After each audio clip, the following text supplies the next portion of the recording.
Welcome to 3Q, the show where we ask the questions that count. I'm Sarah McDonald. Today, is BHP still the big Australian? Why would anyone buy a newspaper? And can $1 save a life? Answering is Tim O'Connor from UNICEF, Gerard Noonan, the Chair of Media Super, and CFMEU President Tony Mahar. But first, the trends of the week with Peter Lewis from Essential Media. Peter, hi, what's the latest from the Essential Report? Well, this week we're looking at approval ratings, or maybe we should rename it disapproval ratings of the leaders, the opposition and the Prime Minister. What we're finding, and it's been a trend over the last 18 months, is this inexorable rise in disapproval from low 30s for Gillard up to mid-50s. So 1 in 4 Australians have actually turned off the Prime Minister.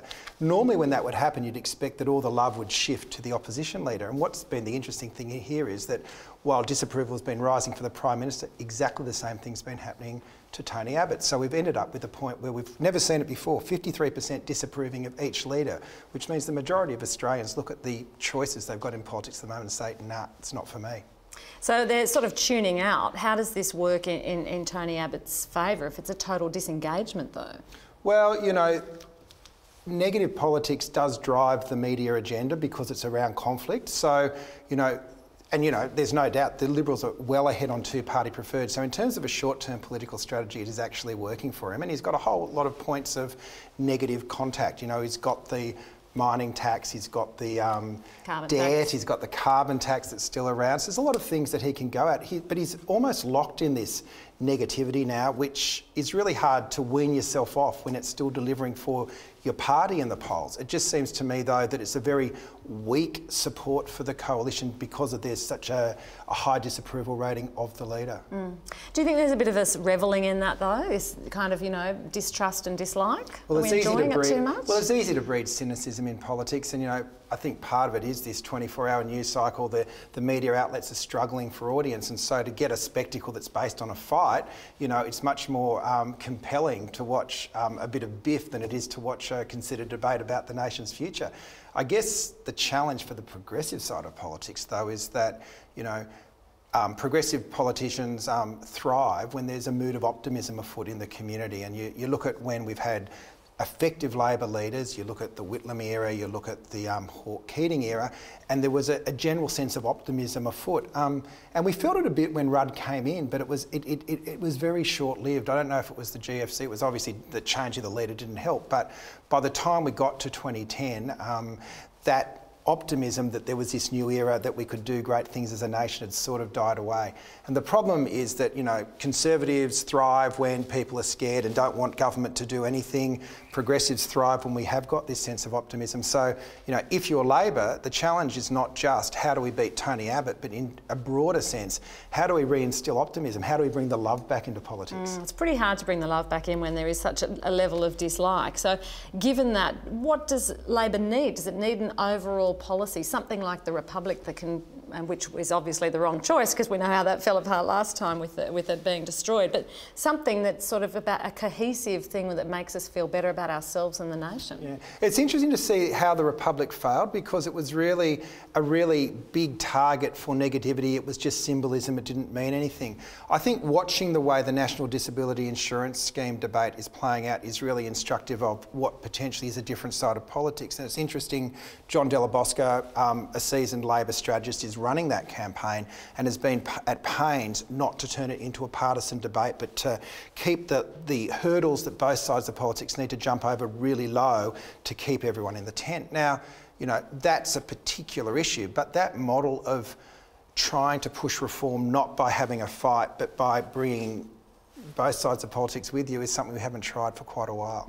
But then you've got the problem that it doesn't become a strategy for the government that's going to earn it back some approval and trust again. But again, if we can reinstill positivity, I think it works for the progressive side of politics. But, this is where a whole lot of things fall into it as well, such as people's economic confidence, their personal security.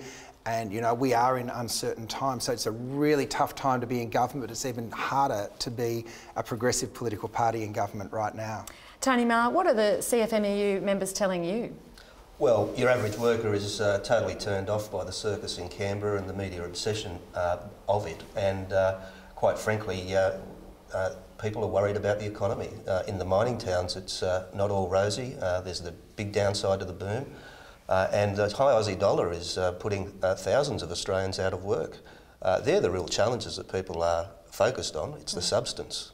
You mentioned the media, Gerard. What do you think the role of the media is in this? Well, Peter actually made a reference to biff. You know, people like a bit of biff, and that's true that news is about conflict, or that's the classic definition of it.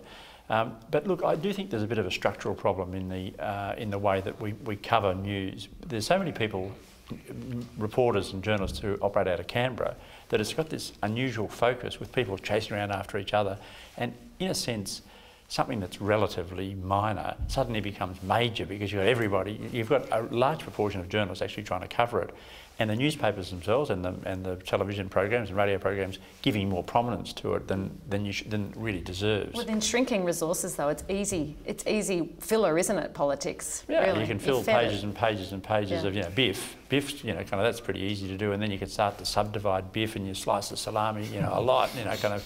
So you've got this biff salami that's kind of at the end of it. But when you put the thing down, you kind of think, what did that actually tell me? And you don't get much from it, actually. So we're obviously not being filled up by the salami. Tim, you travel around the world where people don't have enough to eat, and this must just drive you crazy. Absolutely, so incredibly frustrating. I mean, kids going back to school in Australia the last couple of weeks, we've got 67 million kids around the world who aren't going to school because they're not enrolled, because we can't get access. I mean, there's been a huge increase in the number of kids who are getting access to school, more than 60 million in the last few years, but there's still this huge gap. Why aren't we focusing on that? The youth Indigenous suicide rates came out this week. If you're an Indigenous kid below 18, you're 14 times more likely to commit suicide than a non-Indigenous child in Australia. I mean, these are the big issues that we really should be focusing on. And I think the ALP's got to stop navel-gazing and just get this sorted out so we can move on and really deal with some of these big issues we're talking about. Any ideas how they can do that? I'm sure they're listening.